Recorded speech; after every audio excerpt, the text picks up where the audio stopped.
Theodore Bagwell, played by Robert Nepper, is a fictional character from the American television series Prison Break. He is part of the main group of characters in the series and is a part of the Fox River 8. After guest starring in the series' second episode, Alan, the actor became one of the regular cast members. The character was introduced into the series as a fellow prisoner of the protagonist, Michael Scofield, at Fox River State Penitentiary. As the leader of a white supremacist group, Bag is one of the most villainous members of the Fox River 8. In the second season, the character's storyline veers from the main plot as a separate subplot. As the series progresses, more of the background story of the character is revealed. He is the only member of the Fox River 8 to be returned to prison after his capture. The character has appeared in A&E's Breakout Kings, portrayed by Nepper. Appearances: Bagwell appears in every episode of the first season except the series pilot, Episode 4, Cute Poison, and Episode 5, English. Fitz or Percy. He does not appear in 3 episodes of the second season, Scan, Disconnect, and The Message. Bagwell appears in every episode. In seasons 3 and 4, a younger version of the character, played by Michael Golker, appeared in one episode via a flashback sequence in Bad Blood. Season 1. Theodore Bagwell is the leader of the Aryan gang inside Fox River. As a racist and a pedophile, he is detested by most other inmates, such as John Abruzzi, or Benjamin Miles, see note, Franklin. But his status within the Alliance for Purity protects him from attacks. Upon the arrival of Michael Scofield at Fox River, Bagwell wants to ensnare him as his personal plaything, but is unsuccessful. During a race riot in episode Alan, his cellmate and lover is fatally wounded.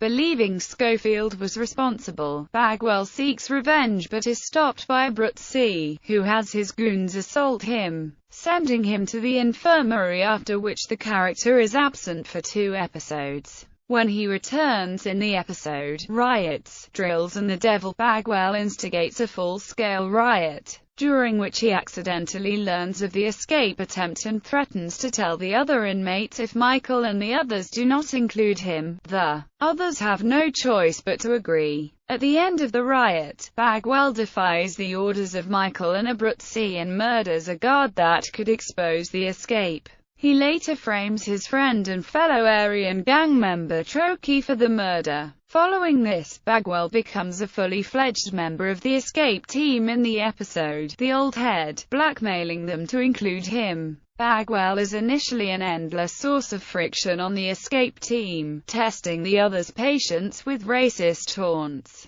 and is a constant strain on Michael's conscience. Throughout the season, Bag is shown as having a sexual interest in other inmates, and coerces his new cellmate Seth into a sexual relationship. After Seth hangs himself, Bagwell moves on to harass newly arrived inmate Tweener, who had alienated himself among Fox River's prison population. However, Michael, who was feeling guilty about Seth's death, finally confronted Bagwell with a crowbar to the knee and told him to leave Tweener alone. In the following episodes, friction continues to increase between Bagwell and the other members of the escape team. When the group ultimately discovers that they have one too many for a successful escape, Abruzzi gives Bagwell an ultimatum in the episode Odd Man Out. Back out of the escape or die. Bagwell also learns that his cousin James Bagwell and his son had been killed and is deeply upset. Knowing that Abruzzi was behind it, Bagwell seeks revenge, and later slashes Abruzzi's throat with a razor blade. He fails to kill him, however. Bagwell is among one of 6 inmates included in the first unsuccessful escape attempt in the episode End of the Tunnel. Bagwell is more loyal to the team in the season's later episodes, contributing to keep the escape tunnel hidden and engaging in reluctant relations with a transvestite inmate to further the escape plan. In the episode Bluff, his skills at rigging a deck of cards also help the team. However, upon learning in The Key that Abruzzi has returned to the prison, Bagwell is frightened and makes a second attempt on Abruzzi's life but is stopped by C-Note, who reminds him that Abruzzi is providing their transportation. Abruzzi claims to have forgiven Bagwell, but the two characters keep a wary eye on each other for the rest of the season. In the final episode of the season, Bagwell escapes from Fox River along with Michael, Abruzzi, C-Note, Tweener and 3 other inmates. In order to ensure his safety, he handcuffs himself to Michael, knowing that it will keep Abruzzi from killing him. However, Abruzzi finally manages to get his revenge when he later cuts off Bagwell's cuffed hand with an axe, seriously wounding him and leaving him for dead. Despite this, Bagwell survives and eludes capture. His last scene of the season features the character staggering through the woods with his severed hand tucked into his armpit. Season 2 Bagwell has his hand reattached by a veterinary surgeon named Drive Marvin Goodate, whom he murders afterwards. Bagwell then bleaches his hair to change his appearance, and begins his 4-episode-long journey to Utah, to locate the money Charles Westmoreland had hidden there. In the 5th, 6th and 7th episodes, he rejoins part of the main cast as the group of 5 fugitives dig for Westmoreland's $5 million under a garage. Bagwell tricks the other fugitives, stealing all the money, and sets out to find Susan Hollander, the woman who betrayed him. From the 8th episode onwards, Bagwell's storyline separates from the main plot, which concerns the protagonists escaping and later deciding to solve the conspiracy. In the following episode, Unearthed, Bagwell arrives at Hollander's house, which has been vacated and is for sale. He is captured at the house by Brad Bellick and Roy Geary after hiding the $5 million in a locker at a bus station. The next episode follows Bellick and Geary's torture of Bagwell as they try and discover where he has hidden the money. During the torture, the key to the locker that Bagwell had hidden in his sock falls out. The 3 men scuffle to retrieve it. Bagwell grabs the key and swallows it. Bellick and Geary tie Bagwell to a toilet in the house and shove Copenhagen tobacco in his mouth, along with laxatives. Bagwell passes the key, which has the location information on it. They clean it up, and use plastic handcuffs to attach his wrist to a radiator. However, Bagwell escapes from the cuff-in Bolshoibus by re-severing his hand. Geary betrays Bellick and takes the money to an upscale hotel. Bagwell, having placed a tracking device in the bag, tracks it down and kills Geary by smashing his head with a champagne bottle. Before leaving with the money, Bagwell frames Bellick for Geary's murder, by placing Bellick's credit card receipt in Geary's dead, bloody hand. In the fall finale episode, The Killing Box, the last episode to air for 2006 in the United States, Bagwell sees a Vietnam War vet in a bar, who has a prosthetic hand. It's implied that Bagwell killed the man, as in his next scene of the episode, Bagwell is in possession of the prosthetic hand. He then takes advantage of a female postal worker with his wily charms to gain access to Susan Hollander's new address. The postal worker genuinely likes Bagwell, until she recognizes him from a wanted poster on the wall. Ever the survivalist, Bagwell eliminates her. Bagwell eventually locates Susan, which served as one of the episode's cliffhangers. In his next 2 appearances of the season, he holds Susan and her children hostage in their home in Ness City, Kansas. He takes them to his childhood home in Alabama in Bad Blood, where he reveals that they're his salvation, and that he wants to become part of their family. He also explains that he is incapable of having children, presumably because of the nature of his own conception, and that the Bagwell bloodline will die with him. Susan rebuffs him, however, saying that she is not able to love him. Bagwell is heartbroken by her rejection and finally leaves them, calling the police to release them from his home. Beginning from the 18th episode, the next part of Bagwell's storyline concerns his decision to travel to Thailand. After taking the identity from a therapist he deliberately kills, Bagwell buys a ticket to Bangkok and boarded a stopover flight from Chicago, which coincidentally was the same plane Bellick is flying in. Bagwell recognizes Belloc at Mexico City International Airport in the episode Sweet Caroline, and is forced to hide, consequently losing his money in the luggage carousel. He then grapples with a security guard in an attempt to retrieve the money, but fails to overpower him or retrieve the money. He runs away to avoid being captured. Later, security footage of him fleeing is transmitted on a Mexican news station. After narrowly avoiding Sucre and Belloc in the episode Panama, Bagwell travels to Panama. There he murders a prostitute. During an unseen encounter, Bagwell is coerced by Agent Kim into aiding the company's plot to capture Lincoln and Michael, who are also in Panama. Kim's plot fails in the following episode, Fin del Camino, however, and T-Bag finds himself being chased by Belloc, Sucre and Michael. He escapes Belloc by shooting him in the leg, but is captured soon after by Sucre and Michael. Bagwell escapes once again by stabbing Sucre in the chest with a screwdriver, but is followed by Michael to an abandoned house. After Michael refuses Bagwell's truce, the two fight. Michael ultimately apprehends Bagwell by viciously impaling his remaining hand to the floor and leaving him for the Panamanian police. He then is transferred to a Panamanian cell, where Belloc is also imprisoned. In his last appearance of the season, Bagwell is seen screaming in a Panamanian jail, a man from the company leaving him imprisoned for getting caught. Bagwell is the fifth member of the Fox River Eight to be taken down by the authorities, and the second member not to die upon interception. Season 3, imprisoned in Sona along with Michael, Belloc, and Mahone, Bagwell is once again able to charm his way to an easier prison life than most, ingratiating himself to Leturo, a drug lord who is the most powerful man inside. Michael soon blackmails Bagwell about his pedophilic past, in order to gain access to Leturo's cell phone.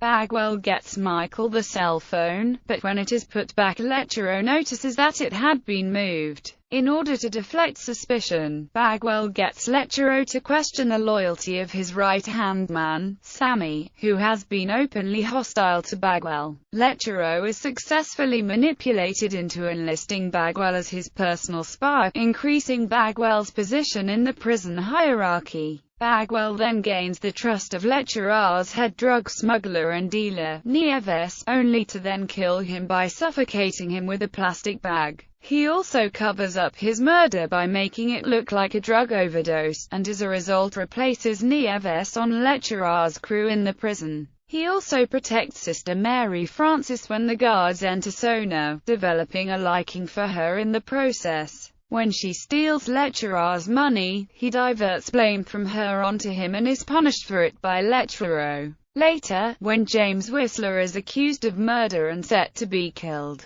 Bagwell attempts to help Michael by asking him to frame in his rival Sammy for the murder, but Michael refuses to go through with it. When Michael and Whistler are caught trying to escape Sona twice, T-Bag becomes suspicious and figures out that Michael is trying to escape. He blackmails his way onto the team but, along with Belloc and Leturo, is tricked by Michael and captured to allow the others to escape. After the escape, he is tortured until he says Fernando Sucre knows everything that happened about the escape. He finds the bird book that Whistler dropped and puts it into his pocket. He then is taken back to Sona and forms an ambitious plan to kill Leturo. He tricks Leturo into supplying $50,000 for an escape, and then smothers him in front of a shocked Belloc. T-Bag then goes to the masses and hands out part of the $50,000 to all the cons. He begins the chant, "All cons are equal," and ingratiates himself with everybody, leaving T-Bag as the new ruler of Sona. Season 4, T-Bag's character is once again central to the plot, as he holds Whistler's bird book. As mentioned by Lincoln in the premiere episode, a riot in Sona led to T-Bag, Sucre, and Belloc escaping between the third and the fourth season. Much of T-Bag's character arc in this season is devoted to exploring the friction between his discovered yearning for legitimacy and his desire to seek revenge on Michael for leaving him behind in earlier seasons. After crossing the border, T-Bag begins to uncover the clues in the Bird Book and finds documents conjured up by Whistler to portray Cole Pfeiffer, a top salesman at a corporation called Gate.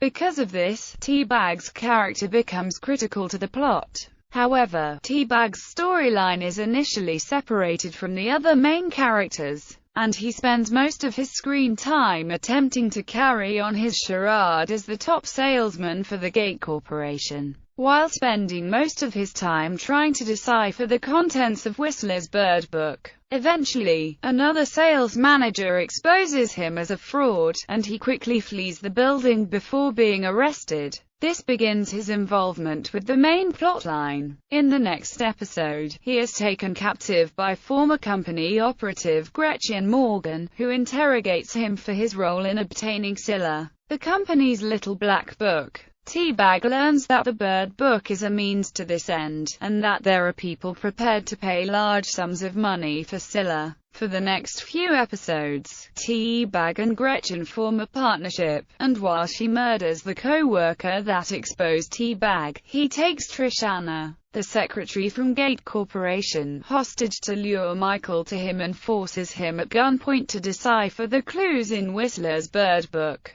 They eventually discover the book contains blueprints to the Gate Corporation building, including a path to where Scylla can be decrypted. While forcing Michael at gunpoint into the secret compartment, Bagwell is surprised by Mahone, who along with Michael, captures him. However, T-Bag is freed in the next episode at the urging of Gretchen, and Michael and his team reluctantly accept him as an ally, as T-Bag's access to Gate is valuable to the plan. In the following episodes, T-Bag appears mainly in scenes at Gate where he continues to play a salesman. It is established that, together with Gretchen, he is planning on double-crossing Michael and his team after they steal Scylla, in order to sell it to a Chinese crime syndicate for $125 million.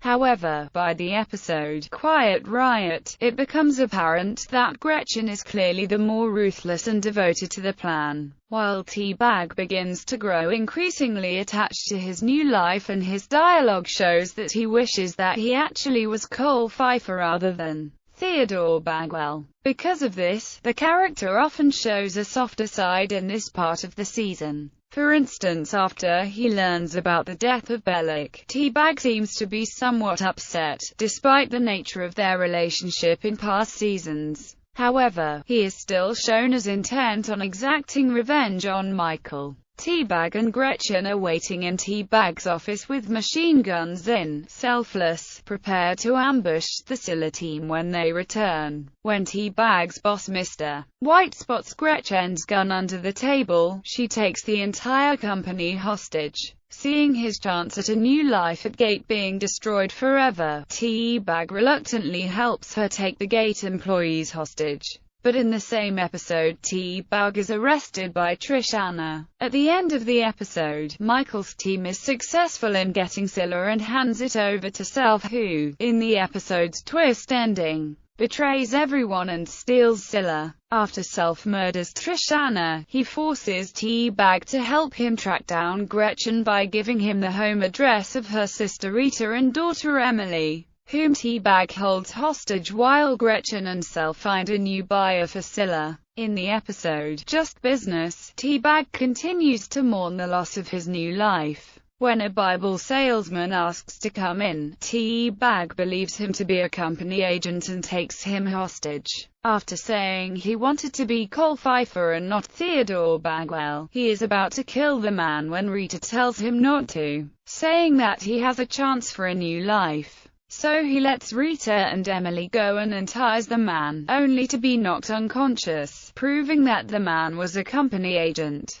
In the final third of the season, T-Bag is forced by the company to work with Lincoln, Gretchen, and Self to get Scylla back by tracking down the buyer. The team is later joined by Mahone, when Gretchen is shot in a firefight with the buyer's underlings. T-Bag's character shows lingering hints of his softer side as he implores the others to spare Gretchen's life.